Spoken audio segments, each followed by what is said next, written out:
Key System by Charles F. Haanel. Part 4. This part will show you why what you think or do or feel is an indication of what you are.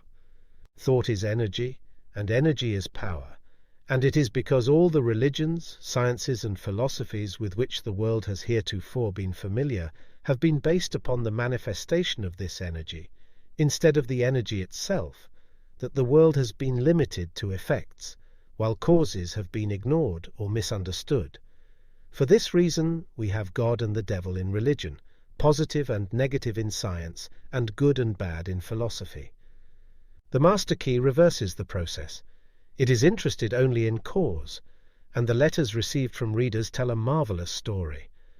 They indicate conclusively that adepts are finding the cause whereby they may secure for themselves health, harmony, abundance, and whatever else may be necessary for their welfare and happiness. Life is expressive, and it is our business to express ourselves harmoniously and constructively. Sorrow, misery, unhappiness, disease, and poverty are not necessities, and we are constantly eliminating them.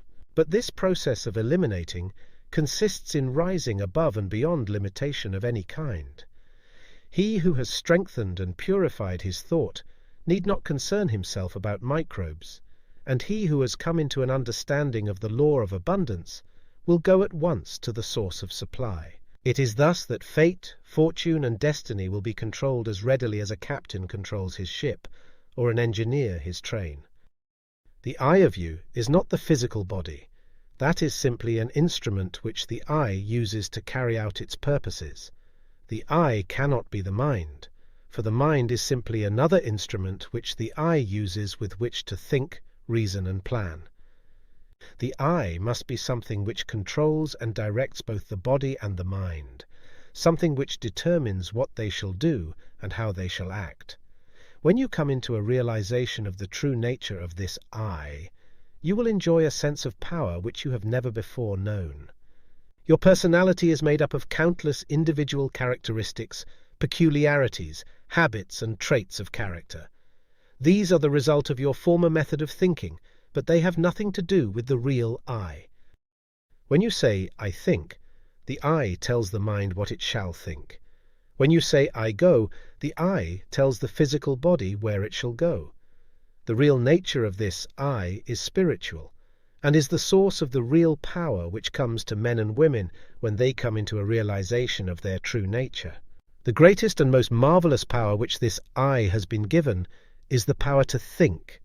But few people know how to think constructively, or correctly. Consequently, they achieve only indifferent results. Most people allow their thoughts to dwell on selfish purposes, the inevitable result of an infantile mind. When a mind becomes mature, it understands that the germ of defeat is in every selfish thought. The trained mind knows that every transaction must benefit every person who is in any way connected with the transaction, and any attempt to profit by the weakness, ignorance, or necessity of another will inevitably operate to his disadvantage. This is because the individual is a part of the universal. A part cannot antagonize any other part, but on the contrary, the welfare of each part depends upon a recognition of the interests of the whole.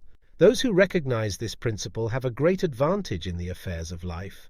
They do not wear themselves out. They can eliminate vagrant thoughts with facility. They can readily concentrate to the highest possible degree on any subject. They do not waste time or money upon objects which can be of no possible benefit to them. If you cannot do these things, it is because you have thus far not made the necessary effort. Now is the time to make the effort. The result will be exactly in proportion to the effort expended. One of the strongest affirmations which you can use for the purpose of strengthening the will and realizing your power to accomplish is, I can be what I will to be. Every time you repeat it, realize who and what this I is. Try to come into a thorough understanding of the true nature of the I. If you do, you will become invincible. That is, provided that your objects and purposes are constructive and are therefore in harmony with the creative principle of the universe. If you make use of this affirmation, use it continuously, night and morning, and as often during the day as you think of it, and continue to do so until it becomes a part of you. Form the habit. Unless you do this, you had better not start at all. because modern psychology tells us that when we start something and do not complete it, or make a resolution and do not keep it, we are forming the habit of failure, absolute ignominious failure. If you do not intend to do a thing, do not start. If you do start, see it through even if the heavens fall. If you make up your mind to do something, do it. Let nothing, no one interfere.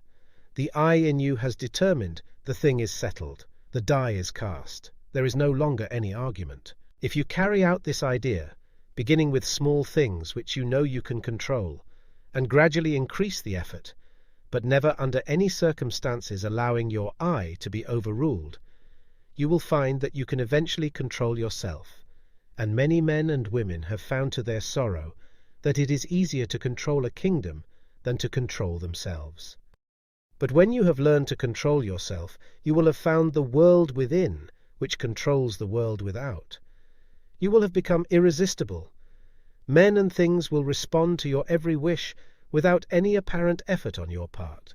This is not so strange or impossible as it may appear when you remember that the world within is controlled by the I, and that this I is a part or one with the infinite I, which is the universal energy or spirit, usually called God. This is not a mere statement or theory made for the purpose of confirming or establishing an idea, but it is a fact which has been accepted by the best religious thought as well as the best scientific thought. Herbert Spencer says, "Amid all the mysteries by which we are surrounded, nothing is more certain than that we are ever in the presence of an infinite and eternal energy from which all things proceed." Lyman Abbott, in an address delivered before the alumni of Bangor Theological Seminary, said, "We are coming to think of God as dwelling in man, rather than as operating on men from without." Science goes a little way in its search and stops. Science finds the ever-present eternal energy, but religion finds the power behind this energy and locates it within man. But this is by no means a new discovery. The Bible says exactly the same thing, and the language is just as plain and convincing. "Know ye not that ye are the temple of the living God? Here, then, is the secret of the wonderful creative power of the world within." Here is the secret of power, of mastery. To overcome does not mean to go without things. Self-denial is not success. We cannot give unless we get. We cannot be helpful unless we are strong. The infinite is not a bankrupt, and we who are the representatives of infinite power should not be bankrupts either. And if we wish to be of service to others, we must have power and more power. But to get it, we must give it. We must be of service. The more we give, the more we shall get. We must become a channel whereby the universal can express activity. The universal is constantly seeking to express itself, to be of service, and it seeks the channel whereby it can find the greatest activity, where it can do the most good, where it can be of greatest service to mankind. The universal cannot express through you as long as you are busy with your plans, your own purposes. Quiet the senses, seek inspiration, focus the mental activity on the within, dwell in the consciousness of your unity with omnipotence. Still, water runs deep. Contemplate the multitudinous opportunities to which you have spiritual access by the omnipresence of power. Visualize the events, circumstances and conditions which these spiritual connections may assist in manifesting. Realize the fact that the essence and soul of all things is spiritual, and that the spiritual is the real, because it is the life of all there is. When the spirit is gone, the life is gone. It is dead. It has ceased to exist. These mental activities pertain to the world within, to the world of cause, and conditions and circumstances which result are the effect. It is thus that you become a creator. This is important work, and the higher, loftier, grander and more noble ideals which you can conceive, the more important the work will become. Overwork, or overplay, or over-bodily activity of any kind produces conditions of mental apathy and stagnation, which makes it impossible to do the more important work, which results in a realization of conscious power. We should, therefore, seek the silence frequently.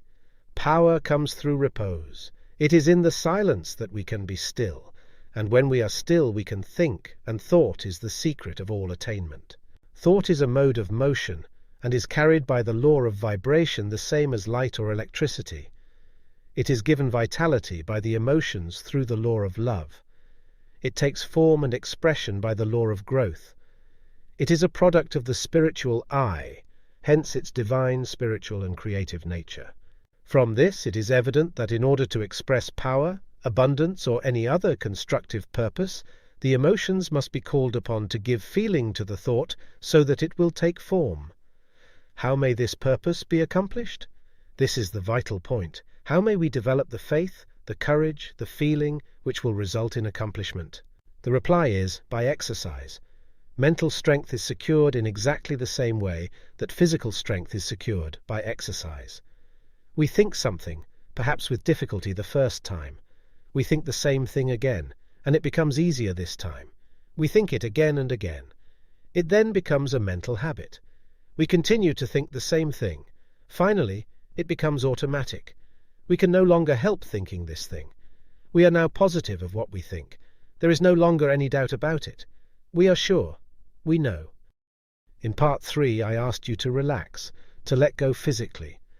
Now I'm going to ask you to let go mentally. If you practiced the previous exercise 15 or 20 minutes a day in accordance with the instructions, you can no doubt relax physically. And anyone who cannot consciously do this quickly and completely is not a master of himself. He has not obtained freedom. He is still a slave to conditions. But I shall assume that you have mastered the exercise and are ready to take the next step, which is mental freedom. Now, after taking your usual position, remove all tension by completely relaxing. Then mentally let go of all adverse conditions, such as hatred, anger, worry, jealousy, envy, sorrow, trouble, or disappointment of any kind. You may say that you cannot let go of these things, but you can. You can do so by mentally determining to do so, by voluntary intention and persistence. The reason that some cannot do this is because they allow themselves to be controlled by the emotions instead of by their intellect. But the will guided by the intellect will gain the victory. You will not succeed the first time you try, but practice makes perfect in this as in everything else. And you must succeed in dismissing, eliminating and completely destroying these negative and destructive thoughts, because they are the seed which is constantly germinating into discordant conditions of every conceivable kind and description. Part 4 Q&A. What is thought? Thought is spiritual energy. How is it carried? By the law of vibration. How is it given vitality? By the law of love. How does it take form? By the law of growth. What is the secret of its creative power? It is a spiritual activity. How may we develop the faith, courage, and enthusiasm which will result in accomplishment? By a recognition of our spiritual nature. What is the secret of power? Service. Why is this so? Because we get what we give. What is silence? It is physical stillness. Of what value is it? It is the first step to self-control and self-mastery. There is nothing truer than that the quality of thought which we entertain correlates certain externals in the outside world. This is the law from which there is no escape, and it is this law, this correlative of the thought with its object, that from time immemorial has led the people to believe in special providence. Wilmans.